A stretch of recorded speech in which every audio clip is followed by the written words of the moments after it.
I'm Neil Smith. I'm Debbie Zelli. And I'm Todd Spencer with Sports. Did you have something you wanted to ask me, Debbie? No, not that I can think of. Why? Well, did you have something you wanted to ask Todd? No, not at all. Did you have something you wanted to ask any guy? What's behind this inquisition, Neil? Yeah, Neil, you've even aroused my curiosity. Well, I just thought since this is a leap year that Debbie might want to exercise her prerogative and ask a guy on a date. And I thought that maybe she'd like to ask me out. And if she did, I'd love to verify it by having it on tape. Oh, that's very flattering, Neil. But somehow, just because February has an extra day, I don't think it gives me the right to be assertive. You mean that I don't have to ask a girl out on a date this year? Well, if all girls feel the way Debbie does, you will. What would you do, Todd, if someone you didn't like asked you out? Well, I'd probably steer your line and say, oh, well, since February has 29 days this year, I don't think, just because you have the right to be assertive, I have the right to take advantage of that assertiveness. Touché, Todd. This is beginning to sound like point and counterpoint. Yes, and we need to be about our business. Let's see what's on today's show. First, Kristen has a story on Valentine's Day. Then, Neil has IBA. Kristen also has a story on the fashion show. Amy tells us about Ash Wednesday, and Mark has a story on Rotary Club. Neil has a story on the foreign exchange students. Gwen tells us about a visiting academic group, and Tracy tells us about the twins. Debbie has a story on boundaries, and Tim updates us on bee building. Now back to the anchors. Those are great stories. And to keep it on the boy-girl theme, here's Kristen. As you can see, it's that time of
liked that story. Yeah, I know, you girls always like love stories. Counterpoint, yes, Neil, and you guys always like sports stories. So let's watch your clip on IBA. Hi, this is Neil Smith with your third part of your four-part series on IBA. Today we'll look at C D League play. Let's go to that now. Even though you'll probably never see any of these players on the floors of NBA courts, they all share the same love of playing basketball. These teams of mostly freshmen and sophomores make up C D League. Some of the plays are funny and not well organized.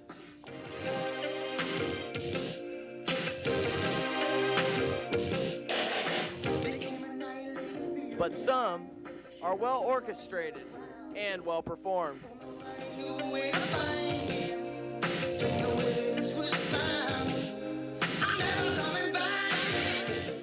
Don't be fooled. These games aren't boring, and they have everything you could ask for in an hour of entertainment. So come out on Wednesday nights between 7 and 8. We'll be watching for you. You're right, Debbie. I do like sports. Well, if you want to see something that appeals to girls, watch this. What comes to your mind when someone says fashion? Is it shopping at Lazarus that brings us sophistication? Well, winter fashion this year means acid wash clothes, and you'll be seeing lots and lots of legs. Although it's not practical, miniskirts are the hot item melting the snow this year. Here we see Stephanie Bruno in her miniskirt and sweater outfit. This is perfect for lounging around the classroom. Audrey Canner shows her style trying to keep up with her classmates here at Gahanna. Lachelle, a model in a Barbizon fashion show, is very daring here in her mini skirt. Shannon Barth might not be wearing a mini skirt, but the slit makes it close enough. Brandy Cracker, wearing this bright dress, is very modern. Pants outfits are cute too. For example, look at Amy Hamer here. Notice how the colorful scarf adds flair to her sweater. For the guys, is it still the standard shirt and tie get-up? Well, Jack Flesher doesn't seem to think so. A reminder of what to wear over your cool threads: a coat, maybe leather is for you. Try Berman's, they can help. Whatever your taste, be comfortable wearing what is really you. That's something we both enjoy, Debbie. Yes, but I'm more aware of the attire, and you're more aware of who's wearing it. Well, what can I say? You're right. You know, Neil, February isn't all Valentine's Day and getting out of school for President's Day. There's a more serious side to it. Here's Amy with this story. Recently, I had a chance to speak with Father Dick Young of St. Matthew's about what Ash Wednesday and Lent really is. What is Ash Wednesday and why is it celebrated? Well, Ash Wednesday is the beginning of Lent. It's the beginning of a 40-day period during which we are penitential, as we look at ourselves very deeply and strongly into our spiritual lives, and we try to adjust, change. We try to reform our lives as a way of preparing ourselves for Easter.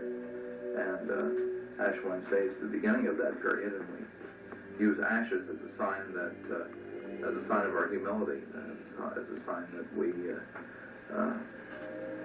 are dust, and we go back to dust. You know, so it's a sign of repentance, response. What is the purpose of refraining from meat on Friday? Tradition tells us that the Lord died on a Friday, and so Friday becomes a very special time of awareness of the fact that we are largely responsible for his death. Our sins are what put the Lord to death, and Friday is a special time of repentance and a special time of self-sacrifice and self-denial. Because the Lord was self-sacrificing, and he denied his very self so that we might have life. So we try to imitate that by doing some act of penance, some act of self-denial. And so we deny ourselves something very basic.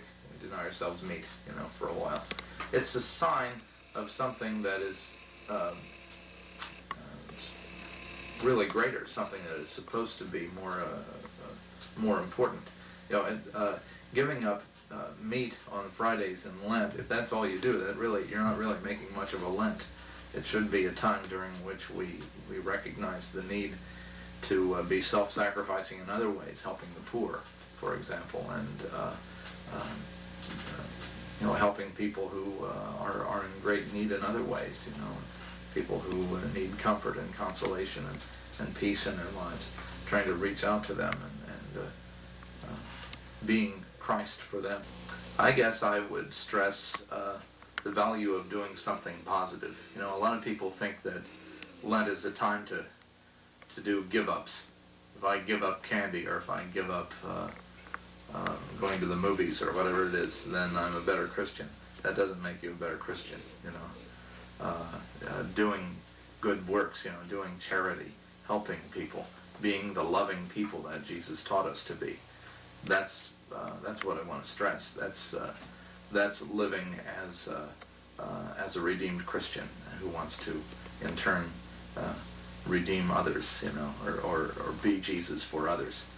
I think that's what I would want to stress most of all. Give up the idea of give-ups, and take on a more positive penance during the season of Lent. And, I would like to thank Father Dick Young for sharing with me the importance and meaning of Ash Wednesday in Lent.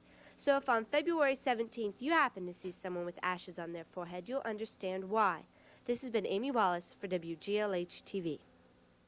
Debbie, you know you'll be able to tell who attended church on Ash Wednesday because of the ashes all over their face. There's more to Ash Wednesday services than just ashes, though, Neil. We should be able to distinguish religious people by their deeds. I think we can distinguish truly religious people by their deeds, Neil. But fortunately, other organizations do good deeds as well. Rotary International recently began a program to help our children around the world. Here's Mark with that story. A fully loaded 747 crashes, killing everyone on board. This happens every hour on the hour for 1 year. That's 3,450,000 people. Well, that's how many children are dying or have died from diseases such as polio, measles, whooping cough, diphtheria, tuberculosis, and tetanus. The same number of children are being crippled for life. Today, 75 children will die of polio. 750 more will be inflicted with this terrible disease. Tomorrow, the numbers will be the same or even greater. 27,500 children die a year of polio. So what do all these figures add up to? 1 of every 6 children throughout the world will die before the age of 5 of one of these deadly diseases. And America thought these diseases were gone.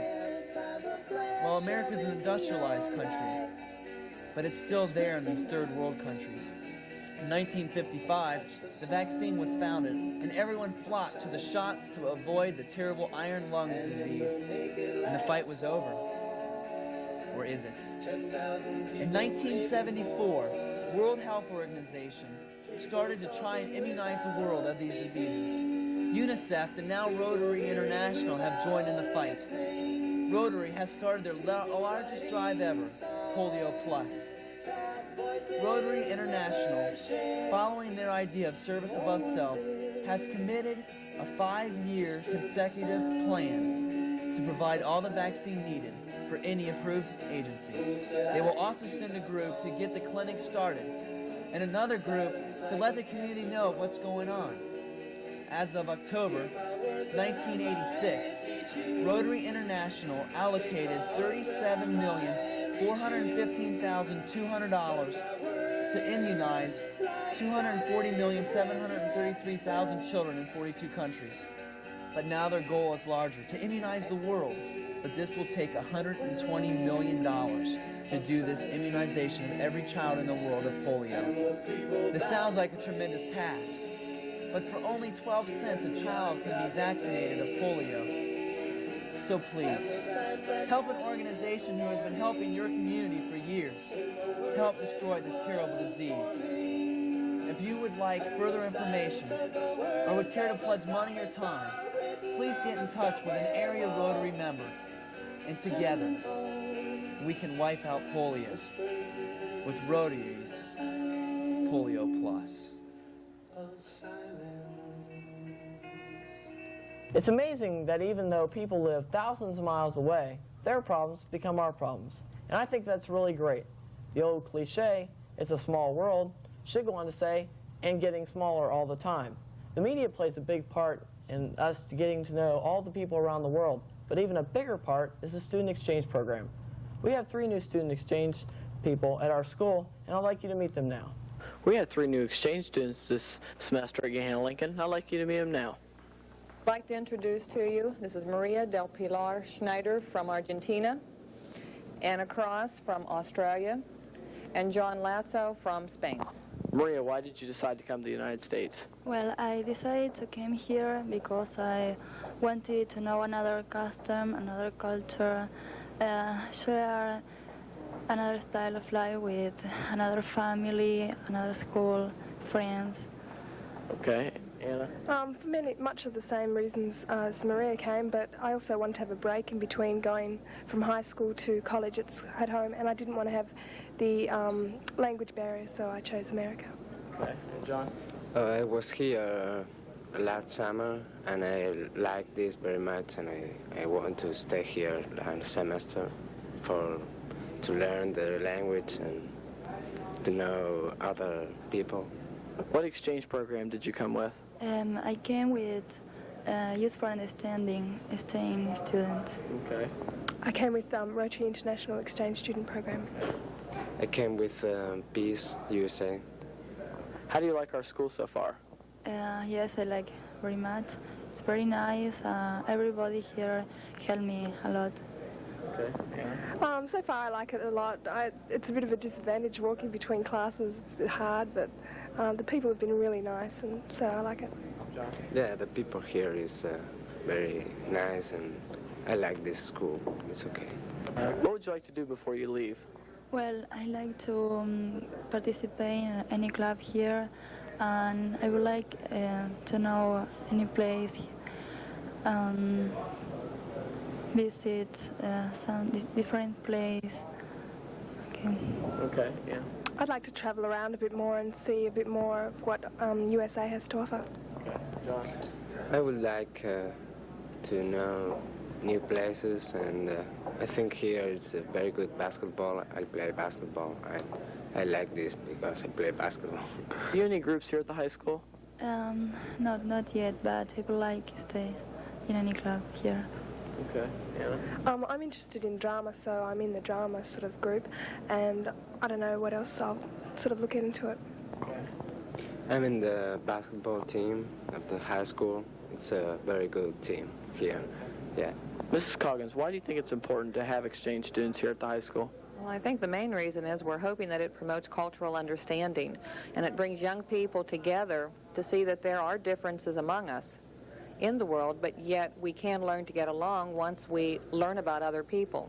So it helps the other people from other countries as well as our own students here. It brings the rest of the world to them, and they can talk with and see other people from around the world and to know that people are people. So there you have it. 3 new students at Gahanna Lincoln. Watch for them if you're in the area. This has been Neil Smith for WGLH-TV. Now back to our studio. That's really interesting, Neil. What else is going on around the school? Well, very recently we had an academic group visiting our school. Here's Gwen with the story. When people hear of the Ohio Capital Conference, they automatically think sports. But did you know that there is an academic side to the Ohio Capital Conference? It's called the OCC Academics.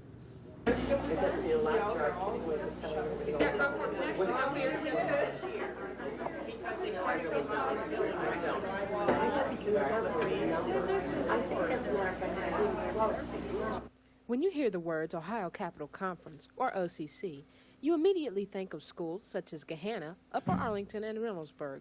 But most people also associate the OCC with sports.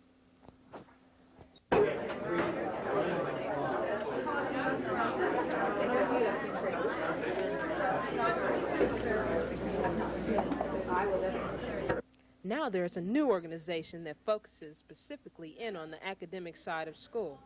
This organization is called the OCC Academics. This organization is made up of head librarians, the National Honor Society, and principal of all the OCC schools.